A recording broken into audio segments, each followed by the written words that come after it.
नमस्कार, स्वागत है आप सबका हमारे खास कार्यक्रम देश देशांतर में। मैं हूं कवीन सचान।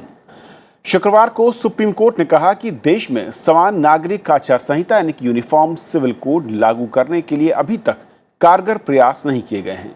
सुप्रीम कोर्ट ने गोवा के एक संपत्ति विवाद मामले की सुनवाई करते हुए ये टिप्पणी की। जस्टिस दीपक गुप्ता की अगुवाई वाली बेंच ने कहा कि गोवा बेहतरीन उदाहरण है। वहां पुर्तगाल सिविल कोड 1867 लागू है, जिसके तहत उत्तराधिकार और विरासत का नियम लागू है। अदालत ने कहा कि यह देखने वाली बात है कि संविधान के नीति निर्देशक तत्व में यूनिफॉर्म सिविल कोड को डील किया गया और उम्मीद की गई थी कि राज्य इसे लागू करने का प्रयास करेंगे, लेकिन ये प्रयास अब तक नहीं हुए हैं। तो आज अपने कार्यक्रम में समझेंगे कि असल में संविधान में आर्टिकल 44 को लेकर जो कुछ कहा गया, वहां पर समान संहिता को लेकर यानी कि समान जो नागरिक है उनके समान अधिकार हों देश भर में, उसको लेकर संविधान क्या कहता है और सुप्रीम कोर्ट को ये क्यों कहना पड़ा कि इसको लेकर अब तक प्रयास नहीं हुए हैं। कानूनी तौर पर या फिर सरकारों की ओर से इसकी तरफ क्या कदम उठाए गए, कितने कदम उठाए गए, उसको भी समझेंगे। हमारे साथ 4 खास मेहमान इस चर्चा में जुड़ चुके हैं। स्टूडियो मेरे साथ मौजूद हैं सत्यप्रकाश, लीगल एडिटर हैं द ट्रिब्यून से। स्वागत है सत्यप्रकाश जी। हमारे साथ दूसरे खास मेहमान हैं देश रत्न निगम साहब, एडवोकेट हैं सुप्रीम कोर्ट में। स्वागत है सर। पीके मल्होत्रा जी हैं, former secretary ministry of law and justice government of India से। सर आपका भी स्वागत है। और जी साईं दीपक हैं, एडवोकेट हैं आप सुप्रीम कोर्ट में। जी साईं दीपक, आपका भी स्वागत। शुरुआत में मल्होत्रा साहब से करना चाहूँगा कि किस तरीके से अनुच्छेद 44 का जब सुप्रीम कोर्ट ये जिक्र करता है कि संविधान की जो मूल भावना, उसमें ये सोचा गया था उस वक्त कि एक समान अधिकारों की बात होगी और सरकारों को उसकी तरफ प्रयास करने चाहिए थे, लेकिन वो प्रयास हुए नहीं। ये क्यों ऐसा कहा गया? देखिए, जो विषय आज हम डिस्कस करने जा रहे हैं ये पहली बार डिस्कस नहीं हो रहा है। इसके ऊपर बहुत बारी चर्चा हो चुकी है और आज जो चर्चा का कारण बना है वो सुप्रीम कोर्ट की जजमेंट में जो ऑब्जर्वेशंस आई हैं उसको लेकर के हम इसके ऊपर चर्चा कर रहे हैं। मुझे वो जजमेंट देखने का मौका मिला है। एक बात मैं यहाँ स्पष्ट कर देना चाहूँगा कि सुप्रीम कोर्ट जो इशू डिस्कस कर रही थी वो एक जो गोवा के रहने वाले व्यक्ति हैं जिन्होंने प्रॉपर्टी गोवा के बाहर खरीदी थी, उनके सक्सेशन का जो डोमिसाइल है गोवा के, उन्होंने जो प्रॉपर्टी का सक्सेशन है जब उनके फैमिली मेंबर्स में डिस्प्यूट हुई वो विचाराधीन विषय था और उसके ऊपर जजमेंट देते हुए सुप्रीम कोर्ट ने एक पासिंग रेफरेंस में एक पर्टिकुलर पैराग्राफ में आर्टिकल 44 का जिक्र किया। उन्होंने कहा कि इंसिडेंटली हमारे संविधान में यूनिफॉर्म सिविल कोड के लिए प्रावधान है, लेकिन उसके लिए जो सरकार को प्रयत्न करने चाहिए वो प्रयत्न नहीं किए गए। ये ना तो सुप्रीम कोर्ट की कोई 142 में डायरेक्शन है, ना कोई मेन इशू सुप्रीम कोर्ट में इसमें डिसाइड होने वाला था। लेकिन मैं ये नहीं कह रहा कि विषय इंपॉर्टेंट नहीं है, विषय इंपॉर्टेंट है, उस पर चर्चा होनी चाहिए, पहले भी हो चुकी है। और हमें ये देखना है कि क्या अब ये समय आ गया है कि एक directive principle of state policy के अंडर आर्टिकल 44 में अगर एक मैंडेट दिया गया है स्टेट को कि ये करना चाहिए, क्या ये समय अब आ गया है कि उसको देखना चाहिए और उसको इंप्लीमेंट करना चाहिए। आई थिंक ये एक महत्वपूर्ण विषय है। अगर आप विभिन्न सरकारों की मैं बात करूं, उसकी अगर आप बात करेंगे तो देखेंगे कि एनडीए से पहले की जो सरकारें रही उन्होंने अक्सर पार्लियामेंट क्वेश्चंस के जवाब में जब एमपीज ने ये इशू रेस किया कि इसको लागू क्यों नहीं किया जा रहा, तो उन्होंने ये कहा कि सरकार के पास ऐसा कोई विषय अभी विचाराधीन नहीं है। लेकिन जब से ये एनडीए सरकार आई है, शायद उसके जो जवाब आ रहे हैं पार्लियामेंट क्वेश्चंस के जवाब, उन्होंने कहा है कि इसके ऊपर विचार करने की आवश्यकता है और शायद इसीलिए लॉ कमीशन को इस विषय के ऊपर अपनी एक रिपोर्ट देने के लिए भी कहा गया है। हालांकि अभी आज की तारीख में लॉ कमीशन इन एग्जिस्टेंस नहीं है, पहले लॉ कमीशन का टर्म खत्म हो चुका है, नया कॉन्स्टिट्यूट होना है। जब नया कॉन्स्टिट्यूट होगा तो उसमें इस विषय पर भी चर्चा होगी। गोवा जिसका मैटर सुप्रीम कोर्ट के सामने था, वहां पुर्तगाल का सिविल कोड जो है वो आज भी लागू है, क्योंकि ये हमारा संविधान का प्रोविजन 1950 में आया। गोवा का असेशन जो हुआ, पहले ये पुर्तगाल की टेरिटरी थी, उसका असेशन जो भारत के साथ हुआ वो 1961 में हुआ। उस समय ये यूनियन टेरिटरी थी और उस समय एक प्रेसिडेंट ने जो रेगुलेशन इशू की, जो प्रेसिडेंट यूनियन टेरिटरी के लिए रेगुलेशन इशू करते हैं वो as good as law made by parliament होता है। और उसमें ये कहा गया, क्योंकि वहाँ पोर्चुगल ओरिजिन के लोग बहुत रहते थे, तो पोर्चुगल का सिविल कोड जो वहाँ लागू होगा, तो हमारे यहाँ उसको अडॉप्ट कर लिया गया। तो ये कहना कि पोर्चुगल का लॉ लागू है, एज सच अपने आप में ठीक बात नहीं होगी। हम ये कहेंगे कि पुर्तगाल के लॉ को वहाँ के लोगों के लिए, जो वहाँ के डोमिसाइल्ड हैं, उनके लिए भारत सरकार ने उस लॉ को अडॉप्ट कर लिया। तो इसलिए वहाँ पर यूनिफॉर्म सिविल कोड जो चल रहा है, और बाकी देश के लिए अभी तक नहीं हो पाया। इसके ऊपर चर्चा चल रही है, बहुत चर्चा है, लेकिन नहीं हो पा रहा क्योंकि सहमति नहीं बन पा रही है। बेसिकली जब हम यूनिफॉर्म सिविल कोड की बात करते हैं, हम law relating to marriage, law relating to divorce, law relating to succession, law relating to inheritance, law relating to adoption, जो पर्सनल लॉज हैं, जनरली उसी के बारे में बात कर रहे हैं। इसका codification so far as Hindu law is concern 1956 में इसका कॉडिफिकेशन हुआ। हालांकि उस समय भी हाउस डिवाइडेड था और शायद अंबेडकर साहब ने उसको लेकर के रिजाइन भी किया था। जब ये चर्चा का विषय हुआ उस समय उन्होंने रिजाइन भी किया था, हालांकि वो बाद में राज्यसभा में मेंबर बन के आए। तो मैं समझता हूँ ये एक बहुत ही इंपॉर्टेंट विषय है। और अगर हम एक देश एक कानून की बात कर रहे हैं, तो अगर हमारे सेकुलर स्ट्रक्चर को डिस्टर्ब नहीं करता है और हम सिटीजन्स के बीच में समानता लाने चाहते हैं और मेल और फीमेल के जो इनहेरिटेंस के राइट हैं उसके बीच में हम अब कोई डिफरेंस नहीं लाना चाहते हैं, तो मैं समझता हूं अब काफ़ी समय हो चुका है और समय आ गया है कि इसके ऊपर सीरियसली विचार होना चाहिए। और यूनिफॉर्म सिविल कोड लाने के लिए हमें जो प्रयास करने चाहिए वो करने चाहिए। आज की तारीख में हमारे पास एक और अच्छी बात ये भी है कि जो सरकार है वो बहुमत की सरकार है। तो बहुमत की सरकार सभी सेक्शंस को कॉन्फिडेंस में लेके एक नया कानून ला सकती है और ये समय मैं समझता हूँ बहुत ही एप्रोप्रिएट समय है जब ये कानून लाना चाहिए। जैसा दीपक, मैं समझना चाहूँगा आपसे कि जिस तरीके से इस गोवा केस के सुनवाई के दरमियान जो सुप्रीम कोर्ट के ऑब्जर्वेशन थे, और अगर संवैधानिक रास्ते की बात करें, और जो कि मल्होत्रा साहब ने बहुत अहम बात कही कि किसी भी धर्म की सीमा रेखा या उसकी अतिक्रमण को अगर इस दरकिनार करता है तो इसे एक तरीके से लागू, क्या सवाल ये उठता है आज के दौर में? कुछ लोग ये कहते हैं कि नहीं, ये अतिक्रमण करता है किसी एक धर्म या किसी दूसरे धर्म को लेकर। वैधानिक और कानूनी तौर पर क्या वाकई ऐसा है या फिर नहीं है?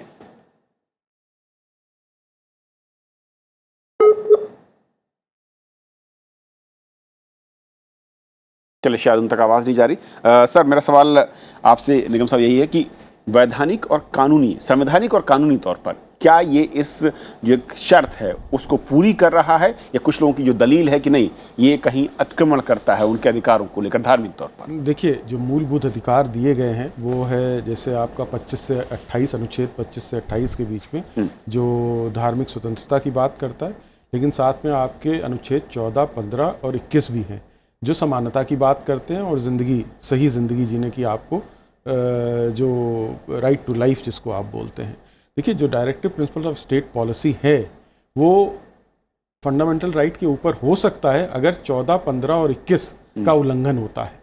कोई ऐसी परंपरा है, कोई ऐसी आदतें हैं हमारे समाज में जो इनका अलग उल्लंघन करती हैं तो उससे ऊपर हो सकता है। तो यहाँ पे directive principle of state policy, मेरा जो अपना विचार है इसमें, कि वो उससे ऊपर हो सकता है। दूसरा, संसद कर सकती है। संसद को अनुच्छेद 245 में अधिकार है कि पूरे भारत के लिए कानून बना सकती है, तो वहाँ पर ये बन सकता है। और उद्देश्य बड़े साफ हैं इसके, भेदभाव मिटाना है आपको समाज में है जो औरत और पुरुष के बीच में है, और भी जो भेदभाव है, कमज़ोर वर्गों का जो उत्पीड़न होता है उससे उनको बचाना है। जैसे औरतें हैं, बच्चे हैं जिनको अधिकार, जैसे कश्मीर में औरतों और बच्चों को उस तरह के अधिकार नहीं थे, और जैसे ट्रिपल तलाक वगैरह आया इस वक्त, जो इस तरह की जो चीज़ें आई, स्पेशल मैरिज एक्ट भी आया था जो कि आप धर्म से बाहर जाके सिविल मैरिज कर सकते हैं। तो इस तरह के कुछ जैसे भी पहले लिए गए, तो ये कर सकता है पार्लियामेंट। सामाजिक समरसता लानी है, सामंजस्यता लानी है आपको समाज में, तो ये सारी चीज़ें की जा सकती हैं। और यही उद्देश्य है आर्टिकल आपका 44 का, ये लाने का। और उन्होंने ये बोला था कि इसको आपको करना है, पूरी कोशिश करनी है इसको करने के लिए, लेकिन पिछले 70 साल में कोशिश दिखी नहीं। तो सुप्रीम कोर्ट ने पहले शाहबानो केस में बोला, फिर सल्ला मृदुल केस में बोला, फिर अब कल गोवा के केस में भी बोल दिया। तो ऐसे कई केसों में सुप्रीम कोर्ट याद दिलाता रहता है, लेकिन ये सुप्रीम कोर्ट के दायरे में नहीं आता, ये पार्लियामेंट के दायरे में आता है जब वो समझेगी। देखिए, पार्लियामेंट अपने आप से तो लॉ नहीं बनाती, जनता का जब उस पर दबाव पड़ता है तो उनके जो इलेक्टेड रिप्रेजेंटेटिव होते हैं वो वहाँ बिल लाते हैं। तो आज की डेट में मैं समझ रहा हूँ ऐसा माहौल बन गया है, और इसीलिए विचार चल रहा है सरकार के अंदर कि इस तरह के कानून का होना बहुत ज़रूरी है। लेकिन सत्या, अगर मैं, क्योंकि न्यायपालिका की ओर से कई मौक़ों पर कहा गया कि इसे लाया जा सकता है, इसकी तरफ सरकारों को कदम बढ़ाना चाहिए, लेकिन क्योंकि अगर विधायिकाओं को इसमें अपना रोल देखते हैं तो लॉ कमीशन की जो पुरानी रिपोर्ट्स रही इस मसले को लेकर, वो क्या कहती रही हैं और उससे मंशा क्या दिखती रही है, अगर हम न्यायपालिका के इस सुझाव को कार्यपालिका की ओर से या विधायिका की ओर से समझना चाहें तो? इससे पहले कि मैं आपके सवाल का जवाब दूं, एक चीज़ मैं साफ करना चाहूँगा। अक्सर जो आर्टिकल 44 है उसको लेकर बहुत तरह की भ्रांतियाँ हैं। सबसे पहली भ्रांति ये है कि लोग ये कहते हैं कि नॉन जस्टिसिएबल है, ये कोर्ट से आप इसको इन्फोर्स नहीं करा सकते हैं। यहाँ तक तो सही है, लेकिन जिसके आधार पे ये कहा जाता है उस प्रावधान की चर्चा पूरे तौर पे नहीं की जाती है। आर्टिकल 37 जो है संविधान का, उसको हम लोग बोलते हैं ये पूरा जो पार्ट 4 है directive principles of state policy, उसकी चाबी है। बगैर आर्टिकल 37 को पढ़े हुए आप directive principles of state policy को नहीं समझ सकते हैं। आर्टिकल 37 के 3 हिस्से हैं। पहला ये कहता है कि ये नॉन जस्टिसिएबल है, मतलब ये कि अदालतों से जाके इसको इन्फोर्स नहीं करा सकते हैं, चूँकि ये अधिकार आपको नहीं दिए गए हैं, ये डायरेक्शन है स्टेट को कि स्टेट ऐसा ऐसा करेगा। दूसरा ये है कि नॉन जस्टिसिएबल है, लेकिन इसके बावजूद जो देश को चलाने में इसकी बहुत ही अहम भूमिका है डायरेक्टिव प्रिंसिपल्स की। और तीसरा ये कि ये ऑब्लिगेशन है स्टेट पे कि जब भी कानून बनाए तो कानून बनाने में directive principles of state policy को लागू करे। तो अक्सर ये जो बाद के 2 बिंदु हैं कि ये देश को चलाने में इसकी एक महत्वपूर्ण भूमिका है directive principles of state policy की, और ये कि कानून बनाते समय इसका ध्यान रखा जाना चाहिए कि directive principles of state policy को लागू किया जाए। ये चीज़ें चर्चा में नहीं लाते हैं लोग, सिर्फ ये कहते हैं कि नॉन जस्टिसिएबल है। तो article 37 is key to directive principles of state policy. एक दूसरा ये कि अक्सर ये कहा जाता है कि इससे किसी के धर्म के मामले में कोई हस्तक्षेप होगा। देखिए, एक चीज़ साफ होना चाहिए कि धर्म का मतलब जो है ये किसी इंसान का ईश्वर से जो संबंध होगा उसको, वो स्फेयर वो है, वो एरिया जिसमें कि धर्म ऑपरेट करेगा। लेकिन कानून कहाँ ऑपरेट करता है? जहाँ एक ह्यूमन बीइंग का दूसरे ह्यूमन बीइंग का इसके बीच संबंध है, या कहें कि एक सिटीजन दूसरे सिटीजन के बीच उसका रिश्ता क्या होगा। जैसे यहाँ पे पति पत्नी का रिश्ता क्या होगा, उसके अधिकार क्या होंगे पति का पत्नी को लेकर और पत्नी को का पति को लेकर, या बच्चों का अधिकार क्या होगा, सक्सेशन राइट्स क्या होंगे, इनहेरिटेंस राइट्स क्या होंगे, कस्टडी किस तरह से तय होगा। ये धर्म का मामला नहीं है, ये 2 इंसानों के बीच रिश्ते का मामला है। तो यहाँ पे स्टेट जो है कानून के तहत ऑपरेट करता है। तो ये जो स्फेयर रिलीजन का है और जो स्फेयर स्टेट का है, उसके बीच की जो रेखा है, अक्सर लोग भूल जाते हैं कि वो रेखा कहाँ पे है। अक्सर लोग आप रिलीजन को बहुत ज़्यादा स्पेस कंसीड करने की कोशिश करते हैं, जो कि ज़रूरत नहीं है। अब देखिए, तीसरी भ्रांति जो यूनिफॉर्म सिविल कोड को लेके है वो ये है कि अक्सर लोग कह देते हैं कि अगर ये आ जाएगा तो क्या जो नॉन हिंदूज़ हैं उनको भी 7 फेरे लेने पड़ेंगे शादी के लिए। ये इस तरह की चीज़ें जो एक तो ऐसे लोग बोलते हैं जो भ्रांतियाँ फैलाना चाहते हैं, या ऐसे लोग जिनको कुछ पता ही नहीं है। देखिए, इसमें 2 हिस्से हैं। पहला हिस्सा यह है कि आपका जो रिलीजियस सेरेमनी है, मैरिज से रिलेटेड या बच्चों के जन्म से रिलेटेड या बाकी जो भी सेरेमनीज हैं, उसमें स्टेट का कोई हस्तक्षेप नहीं होगा। हिंदू 7 फेरे लगा के शादी करेगा, मुस्लिम निकाह पढ़ेगा, या क्रिश्चियन जो है चर्च में जो जिस तरह से शादी होती है, या सिख जो आनंद कारज, परंपरा अलग है, अधिकार अलग है। परंपराओं के साथ जो रिलीजियस राइट्स एंड रिचुअल्स हैं उसके तहत कोई शादी हो या कोई और परंपरा हो, उससे स्टेट को कोई लेना देना नहीं है। वो आपका अधिकार हो, आप करेंगे। लेकिन जैसे ही शादी हो जाती है, चाहे जिस विधि से हो, जिस रिचुअल से हो, जिस धर्म के विधान के हिसाब से हो, जैसे ही शादी हो जाती है उसका रजिस्ट्रेशन होना मस्ट होगा। और रजिस्ट्रेशन के बाद जो हस्बैंड और वाइफ के जो राइट्स होंगे और ऑब्लिगेशंस होंगे वो सारे होंगे। ये नहीं हो सकता है कि कोई महिला सिर्फ हिंदू है उसके कारण उसको ज़्यादा अधिकार हो, या कोई मुस्लिम है उसके कारण कम हो, या कोई क्रिश्चियन है या किसी और किसी सिर्फ इसीलिए कि कोई किसी एक धर्म को मानने वाला है इसलिए उसके सिविल राइट्स कम हो या ज़्यादा हो, या प्रॉपर्टी में राइट्स कम हो या ज़्यादा हो। ये नहीं होगा। ये हास्यास्पद स्थिति है अभी की। इसको दूर करने के लिए यूनिफॉर्म से, और अदालत सुप्रीम कोर्ट ने ये पहली बार नहीं कहा है, ये सुप्रीम कोर्ट 5वीं 6ठी बार इस तरह से कह रहा है। साहबानो केस से लेकर अब तक 2015 में भी एक क्रिश्चियन डिवोर्स का मामला आया था जिसमें जस्टिस विक्रमजीत सेन ने एक फैसला दिया था जिसमें ये कहा था कि भाई ये क्यों नहीं हो रहा, आखिर क्या दिक्कत है। और ये ज़रूरी इसलिए है कि कोई भी जो सिविलाइज सोसाइटी है उसमें रिलीजन के बेसिस के डिस्क्रिमिनेशन और जेंडर के बेसिस पे कोई डिस्क्रिमिनेशन हो और एक कॉन्स्टिट्यूशनल सोसाइटी उसको जस्टिफाई करे, और इसी से जुड़ा हुआ एक मुद्दा है जिसमें आपने लॉ कमीशन की रिपोर्ट्स की चर्चा की, जो सबसे लेटेस्ट जो पिछले साल अगस्त में लॉ कमीशन रिपोर्ट नहीं थी, वो एक तरह का कंसल्टेशन पेपर था, उसमें लॉ कमीशन ने कई रिग्रेसिव चीज़ें कही हैं। लॉ कमीशन ने एक तरह से जस्टिफाई करने की कोशिश की है ये कह के कि बहुत सारे देशों में अलग अलग धर्म के मानने वालों के लिए अलग अलग कानून हैं। मेरा कहना है कि वो आदर्श स्थिति नहीं है। क्यों? क्योंकि डाइवर्सिटी जिसकी बात लॉ कमीशन उस कंसल्टेशन पेपर में कर रहा है, वो डाइवर्सिटी एक तरह का मिसकंसेप्शन है। ये डाइवर्सिटी नहीं है कि कोई एक स्त्री हिंदू है इसलिए उसको ज़्यादा अधिकार हो, अब कोई मुस्लिम है उसको कम हो, या वाइस वर्सा। ये इसको डाइवर्सिटी नहीं कहते हैं। ये डिस्क्रिमिनेशन को अगर डाइवर्सिटी के नाम पे आप जस्टिफाई कर रहे हैं तो ये सही स्थिति नहीं है। और इसलिए लॉ कमीशन की वो वाली जो कंसल्टेशन पेपर है पिछले साल का, ये बहुत ही रिग्रेसिव है। मुझे आश्चर्य हुआ कि इस तरह की चीज़ लॉ कमीशन ने जस्टिफाई करने की कोशिश की। आप 1 सितंबर 2018 का जो कंसल्टेशन पेपर जो आया था उसका मेरे ख्याल से अगस्त एंड में या 1 सितंबर में ये दिया था। जिस तरीके से ये साईं दीपक को सवाल ये उठता है कि यूनिवर्सल सिविल कोड की जब हम बात करते हैं, समान नागरिक संहिता की बात कर रहे हैं, 2 बड़े सवाल खड़े होते हैं कि ये कि क्या देश में इसकी ज़रूरत है, और दूसरा जो बार बार सवाल खड़ा होता है, खड़ा किया जाता है कि क्या धार्मिक जो मान्यताएं हैं या अधिकार हैं, कहीं ये उसको हस्तक्षेप तो नहीं कर रहा है या करने की कोशिश तो नहीं करेगा। क्योंकि यही बात इसको मैं कहूँ कि खड़ा करने की कोशिश होती है जब भी इसकी चर्चा होती है या इस पर आगे बढ़ने की कोशिश हुई है।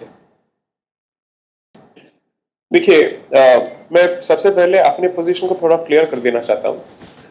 2011 तक मेरा जो मानना था कि यूनिफॉर्म सिविल कोड जो है वो भारत में लागू होना चाहिए, लेकिन 2011 के बाद जैसे जैसे मैंने ज़्यादा लिटरेचर पढ़ा और मैंने लोगों से बात की और इस इश्यू को समझने की कोशिश की, तो मेरे विचार खुद अपने आप बदलने लग गए। और आज के डेट में अगर आप मुझसे पूछें कि यूनिफॉर्म सिविल कोड भारत में लागू होना चाहिए या नहीं लागू होना चाहिए, मेरा ऑनेस्ट जवाब ये होगा कि मुझे पता नहीं है कि यूनिफॉर्म सिविल कोड भारत के लिए अच्छा होगा या नहीं होगा। इसके 2-3 कारण हैं। पहले लीगल इशू और लीगल पोजीशन को क्लैरिफाई कर देते हैं जी। सत्यप्रकाश जी जो कहते हैं वो बिल्कुल सही है कि ये कहना कि यूनिफॉर्म सिविल कोड या आर्टिकल या अनुच्छेद 44 जो है वो कोर्ट के द्वारा इसको एनफोर्स नहीं किया जा सकता है, ये बात गलत है। क्योंकि सुप्रीम कोर्ट ने बहुत सारे जजमेंट्स में ये कहा है कि जब भी पार्लियामेंट या एग्जीक्यूटिव एक पॉलिसी को तय करती है या फिर कोर्ट फंडामेंटल राइट्स को इंप्लीमेंट करने की कोशिश करती है, तो दोनों जो बॉडीज हैं, दोनों जो ऑर्गन्स हैं, अपने कॉम्पस को या फिर अपनी दिशा को directive principles of state policy की ओर उसको ओरिएंट करेंगे ताकि आप उनको इम्प्लीमेंट कर पाए या उनको एनफोर्स कर पाए। क्योंकि directive principles of state policy जो है आपके स्टेटमेंट्स ऑफ विजन है, मतलब ये आपका गोल है अल्टीमेटली। तो उसका रास्ता पार्लियामेंट के थ्रू हो सकता है या जुडिशरी के थ्रू हो सकता है, लेकिन अगर आपको एक कानून लाना है वो तो जुडिशरी नहीं कर सकता है। इसीलिए जुडिशरी बार बार पार्लियामेंट से कह रही है कि आप इसकी ओर अपना ध्यान थोड़ा आप आकर्षण कीजिए and you start thinking about it. Now इसमें 2-3 इश्यूज हैं।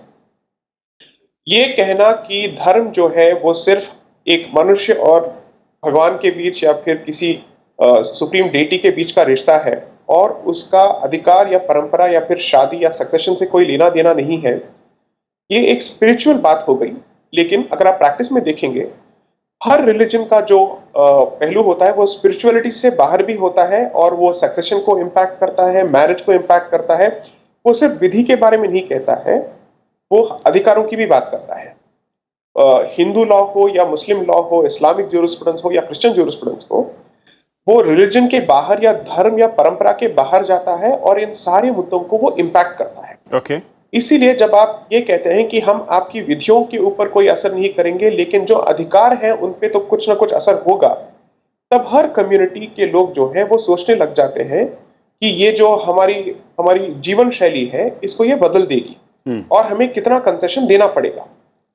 तो इस पे 2 मुद्दे निकलते हैं, इसमें से 2 इश्यूज निकलते हैं। एक कि अब आप डाइवर्सिटी के नाम पे डिस्क्रिमिनेशन को और एनकरेज करेंगे या फिर उन संप्रदायों को समझने की कोशिश करेंगे और उसके अंदर से कुछ सोल्यूशन लाने की कोशिश करेंगे ना कि आप ऊपर से एक सिंगल सॉल्यूशन को सबके ऊपर थोपेंगे। This is the basic issue.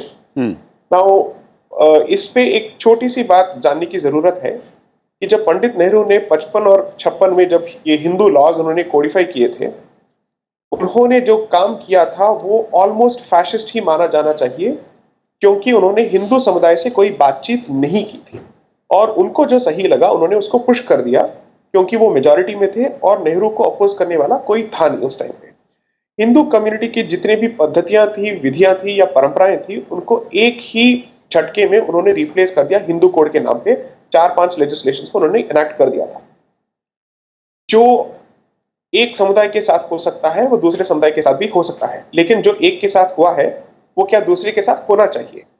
मेरा हमेशा ये मानना है कि ऐसे मुद्दों पे पहले समुदायों के साथ बातचीत करनी चाहिए। एंड मोस्ट इंपॉर्टेंटली, अगर हमने इस पे स्टेट को पूरी तरह से स्पेस दे दिया तो कल स्टेट धर्म के नाम पे जो मंदिरों में होता है और जो सही है उन रीति रिवाजों पे भी हस्तक्षेप करना शुरू कर देगा, जैसे ऑलरेडी सबरीमला में हुआ है।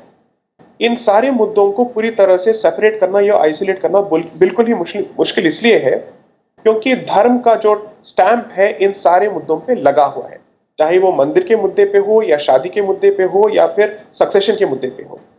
इसीलिए हमें इस पे और थोड़ा चिंतन कर लेना चाहिए। मैं आपको एक सिंपल एग्जांपल देता हूं। अगर आप इजराइल देखेंगे, इजराइल में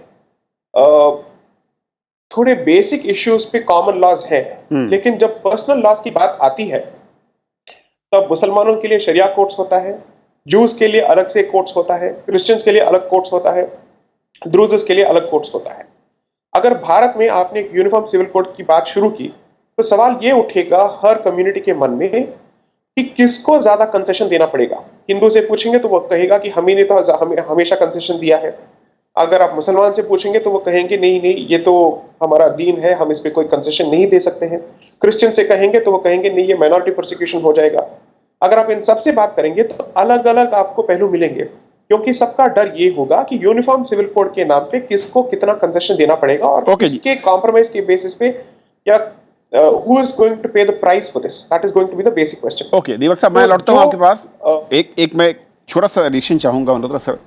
जो चीज़ जैसा दीपक कह रहे हैं और जो 2018 के कंसल्टेशन में था वो बहुत कहीं न कहीं वही पॉइंट मैं समझना चाह रहा था। धार्मिक परंपराएं और मूल अधिकारों के बीच कंसल्टेशन में ये भी कहा गया कि तालमेल बेहतर किया जाए बनस्पति इसके कि यूनिफॉर्म सिविल कोड की तरफ बढ़ा जाए।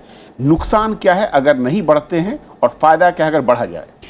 देखिए, मैं समझता हूँ साई दीपक ने जो इशू रेज किए हैं वो बहुत वैलिड हैं और ये पहली बार इशू रेज नहीं हुए, ये पहले भी हो चुके हैं और लॉ कमीशन की रिपोर्ट में भी इसको डिस्कस किया गया। रिपोर्ट नहीं, कंसल्टेशन पेपर में। और मेरा ये भी मानना है कि उसको कंसल्टेशन पेपर इसलिए कहा जाता है क्योंकि लॉ कमीशन का टर्म 31 अगस्त को ख़त्म हो रहा था और वो उस पर डेलीवरेशंस करने वाली स्थिति में नहीं थे, तो उसको उन्होंने कंसल्टेशन पेपर बना करके गवर्नमेंट को दे दिया ताकि उसके ऊपर डिबेट हो सके। और मैं समझता हूँ एक अच्छा तरीका था कि अगर आपने कुछ ऑलरेडी किसी सब्जेक्ट पे काम किया हुआ है उसके ऊपर फर्दर डिबेट हो सकती है तो होनी चाहिए। दूसरा, मैं फिर से वापस आऊंगा जैसे पंडित जवाहरलाल नेहरू ने उस समय किया, हिंदुओं के लिए किया, कि हिंदू लॉ से रिलेटेड जो रीति रिवाज थे और उनमें उन्होंने, आप देखिए क्या उसमें वाकई में हिंदू धर्म की जो इंटरनल प्रैक्टिसेस थी या उसको जो सेकुलर फैब्रिक था, क्या अगर आपने rights and obligation between husband and wife, child and mother and father, अगर उसको रेगुलेट किया है, क्या आप इसको रिलीजन में इंटरफेरेंस मानेंगे?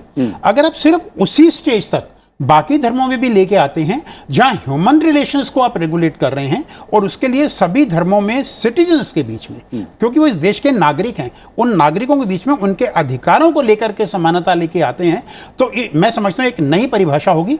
आप ये देखिए कि हमारे संविधान में जो सेकुलर की डेफिनेशन है, सेकुलर शब्द शुरू में नहीं यूज किया गया था, 42nd अमेंडमेंट के बाद उसको प्रियम्बल में सेकुलर को डाला गया। क्यों?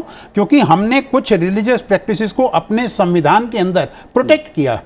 और क्यों प्रोटेक्ट किया? बिकॉज हम एक सेकुलर को डिफरेंट डेफिनेशन देना चाहते थे। तो अगर आप रिलीजियस प्रैक्टिसेस को बिना टच किए हुए जो ह्यूमन रिलेशंस एंड जो ह्यूमन राइट्स हैं between the family and the family members, अगर आप उसको रेगुलेट करते हैं तो मैं समझता हूं ये एक सेकुलर की एक नई परिभाषा देने वाली बात होगी।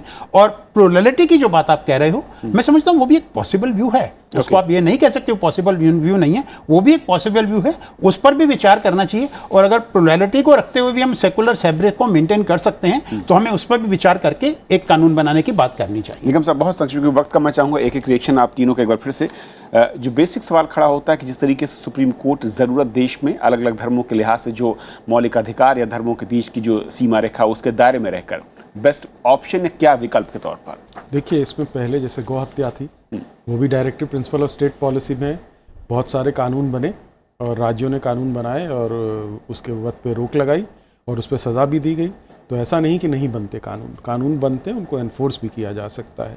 और जैसा कहा कि आपकी जो रिलीजियस प्रैक्टिसेस हैं और जो अधिकार हैं, मानव के अधिकार हैं, जो मानव के दो मानवों के बीच में, मनुष्यों के बीच में जो संबंध है, उसको आप रेगुलेट कर सकते हैं, उसको यूनिफॉर्म सिविल कोड में ला सकते हैं। परंपराओं को छोड़ दीजिए, उनको उनकी रीति रिवाज को छोड़ दीजिए, रिचुअल्स को छोड़ दीजिए, वो उन्हें करने दीजिए।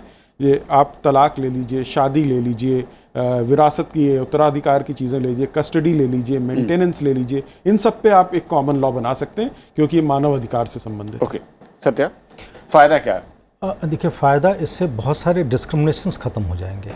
जैसे आज के डेट में अलग अलग धर्म के आधार पे लोगों के अधिकार हो रहे हैं, सिविल राइट्स, जहाँ तक मैरिज, डिवोर्स और मेंटेनेंस की बात, मैं कह रहा हूँ कि जो प्लूरलिज्म की बात हो रही है, जो डाइवर्सिटी की बात हो रही है, उसको प्रोटेक्ट करके भी हो सकता है।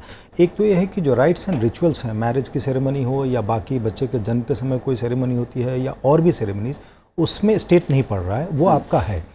उसके बाद लेकिन अगर डिवोर्स है तो डिवोर्स का भी तरीका अगर है, सपोज मुस्लिम लॉ में जो तरीका है डिवोर्स का, वो तरीका भी वैसे ही हो सकता है। लेकिन अगर डिवोर्स होता है तो उसके बाद जो कॉन्सिक्वेंसेस होंगे, ये नहीं हो सकता है कि मुस्लिम मैन को कोई एलिमनी देने की स्थिति वैसी नहीं हो जैसे कि वो आपको हिंदू, मुस्लिम, सिख, ईसाई सबके लिए बराबर होना चाहिए। मैं हमेशा कह रहा हूँ कि जो रिलीजियस पार्ट है किसी भी धर्म को मानने के लिए, जो रिलीजियस सेरेमनी वाला पार्ट है उसको सेपरेट कर दीजिए, वो प्रैक्टिसेस वैसे ही जारी रहेंगे। और जो राइट्स एंड ऑब्लिगेशंस की बात है उसको उससे सेपरेट करें, और जो कॉमन सिविल कोड है, यूनिफॉर्म सिविल कोड जिसको करें, वो राइट्स एंड ऑब्लिगेशन वाला पार्ट डील करेगा और इसमें यूनिफॉर्मिटी लाई जा सकती है। क्योंकि आप सिर्फ राइट्स की बात कर रहे हैं, किसी का रिलीजियस सेरेमनी वाला पार्ट और रिलीजन में कोई इंटरफेरेंस स्टेट का इसमें होने नहीं जा रहा है। साईं दीपक, एक आखिरी कमेंट आपका कि जो सत्या सुझाव दे रहे हैं, क्या वो पतली रेखा, एक जो पतली माइनर लाइन की बात कर रहे हैं, उसको सेपरेट कर दिया जाए, मुमकिन दिखता है संवैधानिक तौर पर, कानूनी तौर पर और व्यवहारिक तौर पर भी? देखिए, मेरा रिएक्शन इस पे ये होगा कि अगर आपने शादी और बाकी मामलों को सिर्फ रीति रिवाज को रिड्यूस कर दिया तो इसका मतलब ये है उसके प्रैक्टिकल और सोशल कॉन्सिक्वेंस को हमने पूरी तरह से इग्नोर कर दिया। जब शादी की बात होती है तो एक कॉन्ट्रैक्ट आता है मुस्लिम शादी में, और मेहर की बात होती है, इतनी सारी चीजें होती हैं। तो ये शादी जो है ये सिर्फ रीति रिवाज की बात नहीं हो रही है, उसके कॉन्सिक्वेंसेस पे भी उसका जो असर होगा गवर्नमेंट का, स्टेट का, थ्रू यूनिफॉर्म सिविल कोड, इस पे हमें सोचना चाहिए। मोस्ट इंपॉर्टेंटली, एक मिनट के लिए आप ये समझ लीजिए कि अगर तलाक के बिद्दत सुप्रीम कोर्ट के हिसाब से एक एसेंशियल प्रैक्टिस होता जिसका कुरान में सैंक्शन होता, और जो all India Muslim personal board का पोजीशन है, अगर सुप्रीम कोर्ट इस नतीजे पे पहुंचती कि ये एक्चुअली एक एसेंशियल प्रैक्टिस है, तब सुप्रीम कोर्ट उस प्रैक्टिस के साथ कितना हस्तक्षेप कर सकती थी? ये सवाल तो सुप्रीम कोर्ट ने कभी आंसर ही नहीं किया। जब अगर कम्युनिटी से आप पूछेंगे तो वो कहेंगे कि ये सिर्फ रीति रिवाजों की बात नहीं है, उसके ऊपर जो धर्म हमारे ऊपर, हमारे रिलेशंस पे एक पाबंदी लगाता है या फिर कोई पोजीशन लेता है, उसके साथ हस्तक्षेप करने की बात हो रही है। तब गवर्नमेंट क्या करेगी? क्योंकि आप जितनी भी प्रैक्टिसेस की बात करेंगे, ये सारे एसेंशियल रिलीजियस प्रैक्टिसेस के परिभाषा को सेटिस्फाई करेंगे। ओके। और जब आप इसके साथ यूनिफॉर्म सिविल कोड के नाम पे छेड़छाड़ करेंगे, तब आप लोगों के personal rights, religious rights, denominational rights, हर राइट के साथ आप इंटरफियरेंस करेंगे। ओके, ये सारी तो मेरे हिसाब से वक्त कम है, माफी चाहूंगा। बहुत बहुत शुक्रिया आप चारों मेहमानों का हमारे साथ इस बेहद अहम चर्चा में शामिल होने के लिए। तो फिलहाल आज इतना ही, नमस्कार।